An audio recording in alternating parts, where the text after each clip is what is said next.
apa kabar? Menemani akhir pekan Anda, Info Dunia Sepekan menyapa Anda kembali dengan sejumlah informasi peristiwa unik dan menarik dari berbagai mancanegara akan kami sampaikan. Bersama saya Dewi Manik, simak informasinya untuk Anda.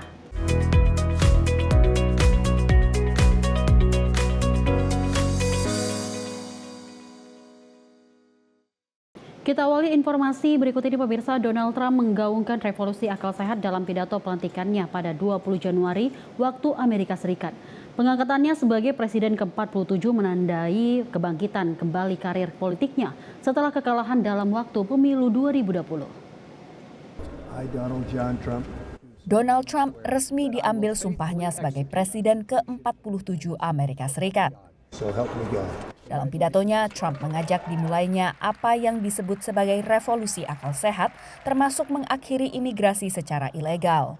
All illegal entry will immediately be halted, and we will begin the process of returning millions and millions of criminal aliens back to the places from which they came. Seperti pidato inaugurasi pertamanya pada 2017, Trump menyayangkan sejumlah kebijakan pendahulunya yang dinilai gagal. Pelantikan Trump terjadi di tengah berlanjutnya perang di Ukraina dan gencatan senjata baru di Gaza. We will measure our success not only by the battles we win, but also by the wars that we end, and perhaps most importantly, the wars we never get into. Upacara pengambilan sumpah dihadiri seluruh mantan presiden yang masih hidup dan juga bos-bos raksasa teknologi seperti Jeff Bezos, Elon Musk, dan Mark Zuckerberg. Cuaca dingin membuat rangkaian acara dari inaugurasi Donald Trump harus dipindahkan ke dalam ruangan. Suhu yang mencapai minus 10 derajat Celcius ini mengubah rencana inaugurasi mulai dari pengambilan sumpah hingga juga parade dalam hitungan hari dan pindahkan ke dalam ruangan seperti yang tampak di belakang saya ketika orang-orang mencoba untuk masuk di belakang pagar keamanan tersebut. Dalam sejarah Amerika Serikat, inaugurasi yang dilakukan di dalam ruangan terakhir terjadi pada tahun 1985 pada masa jabatan kedua Ronald Reagan. Prosesi inaugurasi yang biasanya di luar ruangan akhirnya dipindah ke dalam ruangan dengan acara nobar dan parade dalam ruangan di Capital One Arena. Walaupun dingin ya, tapi tuh I feel great karena tuh ini celebration ya untuk bukan hanya untuk Amerika, but also the whole world gitu ya. Karena cuaca dingin, demo anti-Trump yang telah dijadwalkan akhirnya juga pindah ke dalam ruangan di sebuah gereja tak jauh dari Gedung Putih. His policies don't necessarily align with all of the policies that I would support. However, I'm a big advocate for moving justice forward, so I will be in the forefront of talking with our legislators. Perwakilan Korps Diplomatik Indonesia termasuk yang menyaksikan pengambilan sumpah di kompleks Gedung Capitol. Di visitor centers-nya Capitol Hill sebenarnya kita duduknya, yang namanya Emancipation Hall, itu mungkin berapa orang tadi di sana ya, 1.000 orang kali ada ya. Duduk rame-rame, kita nobar live stream swearing in inaugurasinya Presiden Donald J. Trump. Dengan pengambilan sumpah Trump, Gedung Putih kembali ke tangan Partai Republik. Untuk menjalankan agendanya, rekan separtai Presiden Trump kali ini juga memiliki suara mayoritas di Senat dan DPR AS. Dari Washington DC, Virginia Gunawan, Yuni Salim, dan tim VOA.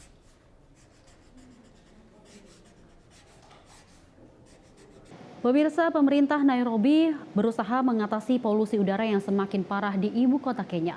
Dengan dukungan dari Badan Pembangunan Internasional Amerika, otoritas setempat memasang sensor untuk memantau kualitas udara di kota yang padat penduduk tersebut. Lalu lintas padat dan emisi bahan bakar yang kotor menjadi ciri khas beberapa jalan di ibu kota Kenya. Nairobi adalah tempat tinggal bagi setidaknya 5 juta orang, dan dengan jumlah penduduk terus bertambah, menurut pemerintah setempat, kualitas udara kota ini makin menurun. Many vehicles use diesel and petrol. They are emitting a lot of chemicals, the gases into the air. And also we have industries. Some of them are built in residential area.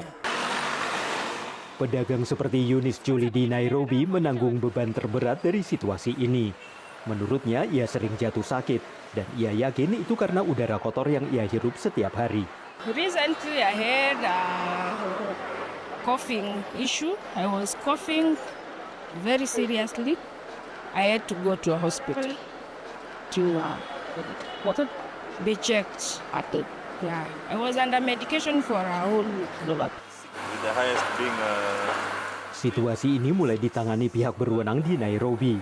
Langkah pertama adalah memasang alat pemantau kualitas udara di sekitar kota. Saluran masuk pemantau ini mengambil partikel di udara. Partikel lebih besar disaring dan menyisakan partikel yang lebih kecil untuk dialirkan ke penyaring. Kepala Kualitas Udara di World Resources Institute menjelaskan, sistem ini mengukur partikel-partikel yang biasanya berbahaya bagi tubuh manusia. And they come to a filter here where they are impacted, and then the machine has a very sensitive weighing machine that it weighs every 1 minute what is the changes in terms of the weight of the filter. so this is actually an hourly concentration. Data yang terkumpul dikirim untuk analisis waktu nyata. Sejauh ini setidaknya 37 alat pemantau telah dipasang. Inisiatif ini didanai Badan Pembangunan Internasional Amerika atau USAID dengan dana lebih dari $1,5 juta. Menurut juru bicara lembaga ini, data itu akan membantu pemerintah menargetkan intervensi udara bersih di tempat yang paling membutuhkan dan mengevaluasi keefektifannya. Menurut laporan tahun 2020, ada lebih dari 5.000 kematian dini di Kenya yang disebabkan polusi udara setiap tahun. Menurut spesialis penyakit pernapasan, penyakit yang diakibatkan polusi merupakan masalah yang makin memprihatinkan. You have cough, so cough that we cannot explain. Then we also have actually cancers of the upper airway. Dengan alat pemantau udara, Nairobi menjadi satu di antara 10 kota di dunia yang berupaya mewujudkan udara bersih dengan mengumpulkan data. The Breathe Cities initiative looks to take a sectoral approach, and so we're looking for innovative policies across transport, across waste management, across industry. Menurut warga yang diwawancarai VOA, potensi solusi untuk Nairobi termasuk penggunaan kendaraan listrik, pengendalian lebih ketat pada emisi industri, dan pengelolaan sampah yang lebih tepat. Sementara itu para peneliti menekankan pentingnya niat baik politik untuk mengimplementasikan solusi apapun bagi perbaikan kualitas udara. Dari Arlington, Virginia, saya Helmi Yohanes dan tim VOA. Sementara itu pemirsa, pengiriman minyak ilegal ke Korea Utara tetap berlangsung meskipun negara tersebut mendapat sanksi PBB. Amerika Serikat dan juga sekutunya berusaha menegakkan sanksi tersebut. Namun dukungan dari Rusia dan juga Tiongkok ini masih minim. Beginilah patroli Angkatan Udara Kanada di Laut Cina Timur yang jadi pembatas antara Tiongkok, Jepang, dan semenanjung Korea. Disinilah kapal-kapal mengirimkan minyak ke Korea Utara, melanggar resolusi Dewan Keamanan PBB. Patroli Kanada ini adalah bagian dari upaya penegakan sanksi yang lebih luas oleh Amerika Serikat dan 10 sekutunya. It's our piece of the pie to contribute to the prevent some of the illegal ship-to-ship transfers, which are petroleum products into North Korea. Ketika kapal yang mencurigakan terlihat, pesawat terbang rendah, mengumpulkan bukti yang dapat menyebabkan kapal dicabut izinnya atau disita. Operasi ini berlangsung diam-diam dan telah terjadi selama bertahun-tahun. Namun operasi ini selalu dalam pengawasan Tiongkok. Segera setelah misi dimulai, jet tempur Tiongkok muncul, membayangi pesawat ini selama berjam-jam. Ini mungkin perairan internasional, tetapi pesawat berada di halaman belakang Tiongkok. Ini adalah kawasan yang menurut para pejabat Amerika tidak dipantau secara memadai, memungkinkan Korea Utara melampaui batas energi yang diamanatkan PBB setiap tahun. Tiongkok bersikeras menegakkan sanksi, tetapi juga mengatakan sanksi harus dicabut. Rusia juga telah tumbuh lebih dekat dengan Korea Utara dan memulihkan perjanjian pertahanan bersama. Sanksi terhadap Korea Utara diawasi oleh sebuah panel PBB. Namun Rusia memveto pembaruan panel tersebut. Amerika Serikat dan 10 negara sekutu pada pertengahan Oktober ini mengumumkan sebuah badan baru untuk menggantikan panel tersebut. Namun panel itu tidak akan didukung oleh PBB. Hal ini menimbulkan pertanyaan tentang efektivitasnya. There's no way that the US and its allies on their own can enforce UN sanctions so long as China and Russia are not willing to go along with such a process. But nonetheless, it can be a very useful mechanism by which to name and shame. Hal itu bergantung pada penerbangan ini, yang mengumpulkan informasi yang kemudian dapat digunakan negara anggota PBB untuk menjatuhkan lebih banyak sanksi. It's a continuous circle. They give us information, we give them reports, and builds on the picture, and like I said, the ultimate goal to be the deterrence and the enforcement of the sanctions. Demikian laporan tim VOA. Pemirsa, pertumbuhan lapangan kerja di Oktober mengecewakan dunia usaha dan juga pasar karena tak mencapai 100.000. Namun bursa Wall Street tetap stabil karena penurunan ini diduga dipicu dari berbagai faktor termasuk cuaca ekstrim. Penciptaan lapangan kerja di Amerika Serikat jauh di bawah ekspektasi pengamat. Laporan Departemen Tenaga Kerja terkini menyebutkan hanya 12.000 lapangan kerja baru diciptakan selama Oktober. Jauh di bawah angka September sebesar 223.000. The month of October saw two hurricanes, Helene and Milton. We also had the Boeing strike. That skewed this number in a big way. We saw jobs added in healthcare, but manufacturing jobs lost more than 40,000 jobs there, mostly because of that strike at Boeing. Menurut Depnaker, pengumpulan data kali ini juga terdampak faktor badai beruntun di Amerika bagian Tenggara. Response rate was well below average, to use their phrase. 47% response rate, that number is usually above 60. Last time it was 62%. Hasn't been this low since January of 1991, when the USSR still existed and the World Wide Web didn't. Meski penciptaan lapangan kerja merosot drastis, angka pengangguran tak bergerak dari 4,1%. The unemployment rate has really held steady over the past couple of months, which again points to a more solid job market. Sementara pertumbuhan ekonomi AS secara umum masih menunjukkan resiliensi tinggi. Dengan pertumbuhan produk domestik bruto kuartal ketiga sebesar 2,8%. Buruknya data penciptaan lapangan kerja terakhir ini tak sepenuhnya mengejutkan analis karena ini bukan pertama kalinya faktor bencana berdampak pada penciptaan lapangan kerja. Pada 2017 misalnya, badai hurricane beruntun Harvey dan Irma menyebabkan penciptaan lapangan kerja tertekan meski angkanya akhirnya tak separah estimasi semula. Ada yang menilai perkembangan ketenaga kerjaan patut dikhawatirkan. There's been some signs of it slowing down, and for investors in the back half this year and as we go into next year, I think it's important to realize that the labor market is really driving the economy. Both things are decelerating and softening, and ultimately, we may avoid that recession, but that deceleration and nominal or real growth may feel like one, and that may be also true for what's happening in the labor market right now as well. Tapi sebagian pengamat lain menilai data sesaat tak mengubah tren secara umum. With that low response rate, the hurricane damage, Boeing strike, I think there's not much to be picked up from here other than the unemployment rate, despite all of that, stayed level at a very, very low level, and wage growth itself was slightly above consensus. And response rate or not, those two numbers, I think you can actually sift through the noise and say they make some actual sense. Bagi konsumen Amerika, kenaikan upah ini positif karena bisa mengimbangi tingginya inflasi. Dari Washington DC, Nova Purwadi dan tim VOA.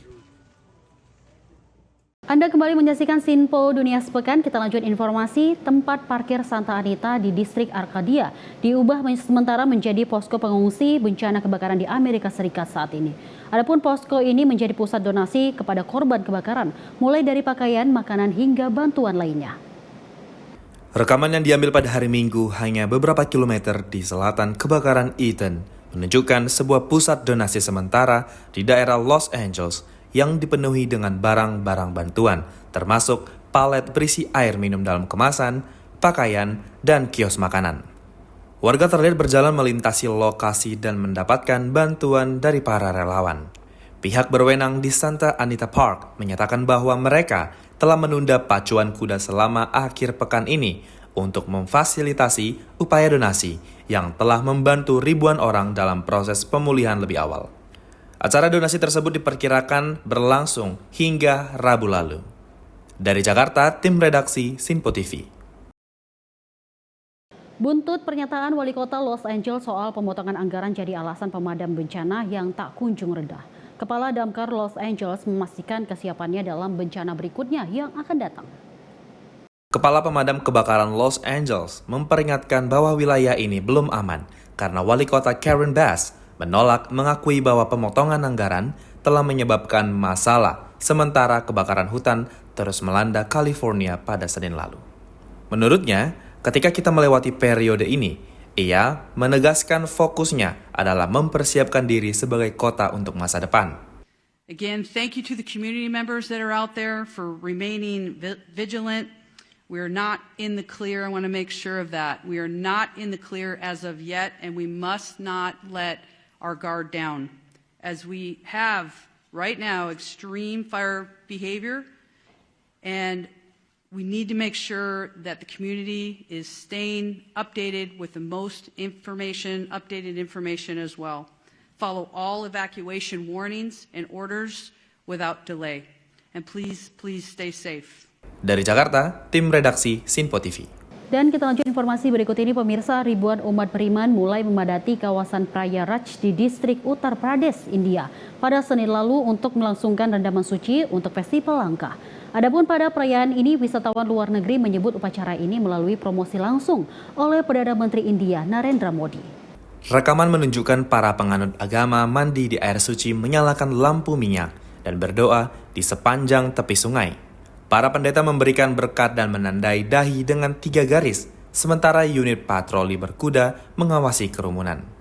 Kumbh Mela berlangsung setiap 12 tahun, tetapi ini adalah pertama kalinya dalam 144 tahun yang bertepatan dengan penyelarasan matahari, bulan, dan Jupiter untuk versi perayaan Kumbh Mela yang akbar atau maha. Dari Jakarta, tim redaksi Sinpo TV. Dan pemirsa, informasi tadi menutup perjumpaan kita dalam Sinpo Dunia sepekan kali ini. Saya Dewi Manik dan mewakili kru yang bertugas pamit. Terima kasih atas kebersamaan Anda. Happy weekend.